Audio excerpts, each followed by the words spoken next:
Կոմպոզիտոր Վաչե Շարաֆյանի Հայաստան ստեղծագործությունը Հովեր պետական կամերային երգչախմբի կատարմամբ այսուհետև կլինի Մատենադարանի պաշտոնական արարողակարգային հիմնը։ Ընծայաբերման այս հանդիսավոր արարողությամբ էլ Մատենադարանում մեկնարկեց հայագիտական 3-րդ միջազգային կոնգրեսը։ Այս անգամ այն նվիրված է հայոց հոգևոր պատմության ամենալուսավոր դեմքերից մեկի՝ Մխիթար Սեբաստացու ծննդյան 350-ամյակին։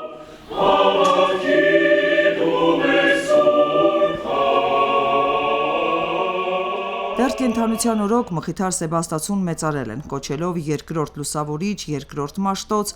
և այլ բարձր պատվանուններով։ Մասնագետներն ասում են, որ դժվար է ամբողջությամբ գնահատել հոգևոր, գիտական, մշակութային այն ժառանգությունը, որը մխիթարյան միաբանությունը թողել է սերունդներին։ Դեռևս 300 տարի առաջ Մխիթար Սեբաստացին ձևակերպել էր աշխարհից չմեկուսանալու հայկական միտքը համաշխարհային մտավոր երկխոսության մասը դարձնելու իր հավատամքը։ Նա այդ կյանքով ու գործով օրակարգից հանեց փոքր ժողովուրդ հասկացությունը,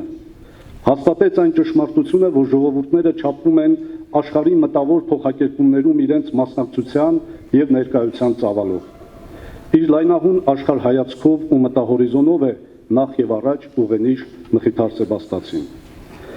Մատենադարանը և մխիթարյան միաբանությունը մեկ ավանդույթի երկու հանգրվաններն են՝ աշխարհիկ և կրոնական։ Հայագիտական կոնգրեսն այլևս լոկ քննարկումների հարթակ չէ, այլ հստակ գործողությունների միջավայր։ ԳԳՄՍ նախարար Ժաննա Անդրեասյանը վստահեցնում է, որ հայագիտությունը պետության առաջնահերթություններից է և այն պետք է զարգանա միջազգային բարձր չափանիշներով։ Իհարկե հայագիտությունը մեզ համար ունի նաև էմոցիոնալ բովանդակություն, մեզ համար ունի նաև պատմական բովանդակություն, մեզ համար այդպիսով նաև ունի անձնական առնչվածություն։ Սակայն շատ կարևոր է հիշել, որ մենք հայագիտության մասին խոսելիս առաջին հերթին խոսում ենք գիտության մասին, եւ սա ենթադրում է որոշակի ստանդարտ, սա ենթադրում է որոշակի չափանիշներ, եւ մենք կարծում ենք, որ հայագիտության զարգացման լավագույն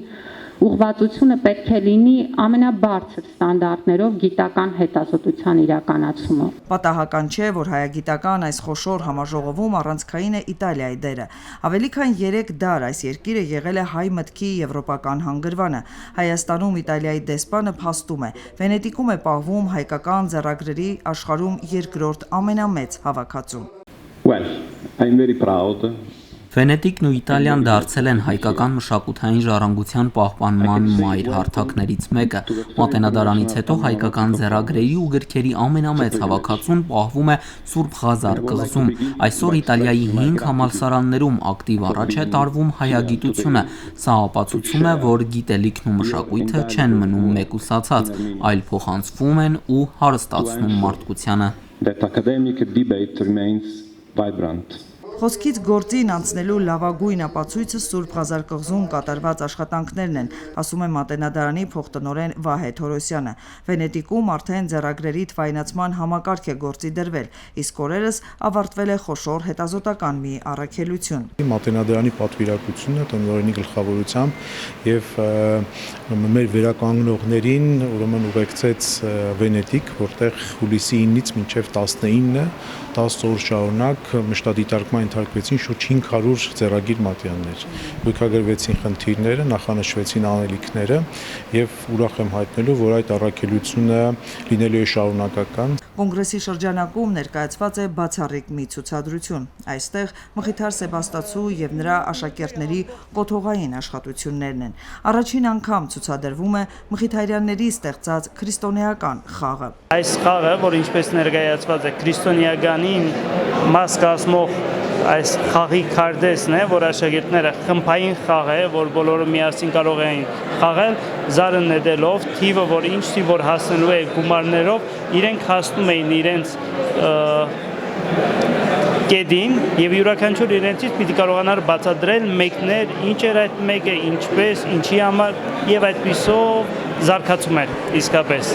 զարգացում էր տալիս հոգեվոր զարգացում ավելի խորացնելու համար։ Սակայն ցուցադրության թագն ու պսակը 1733 թվականին տպագրված Աստվածաշունչն է։ Այդ գունազարդ մատյանից ամբողջ աշխարհում ընդամենը 3 օրինակ կա։ Մխիթարապահերը տպագրելով անշուշտ այն ժամանակ տպագրությունը չուներ գունազարդ հնարավորություն։ Մխիթարապահերը տպագրում են նախ եւ առաջ սև եւ սպիտակ, հետո Վենետիկի հայտնի նկարիչներից մեկին է հանձնում, որպեսզի կարողանար գունազարդել HRH։ Երրորդ հայագիտական միջազգային կոնգրեսը կեզրափակվի հուլիսի 24-ին։ Արմինե Գևորգյան, Սամվել Գալստյան, Ռադիոլուր։